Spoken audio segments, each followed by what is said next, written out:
The Crescent Dunes Solar Energy Project is a solar thermal power project with an installed capacity of 110 megawatt and 1.1 gigawatt-hours of energy storage located near Tonopah, about 190 miles northwest of Las Vegas. Crescent Dunes was the first concentrated solar power plant with a central receiver tower and advanced molten salt energy storage technology.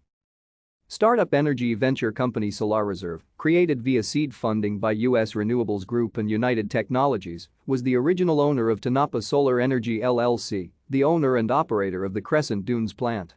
The Crescent Dunes project was subsequently backed by a $737 million in U.S. government loan guarantees and by Tonopah partnering with Cobra Thermosolar Plants Incorporated.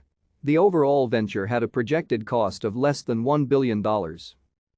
The plant suffered several design, construction and technical problems, only achieving about a 20% capacity factor in 2018, resulting in lawsuits and changes of control. The Crescent Dunes site has not produced power since April 2019, and its sole customer Nevada Energy subsequently terminated their contract. Thank you for watching. Like and subscribe if you would like to view more of our videos. Have a nice day.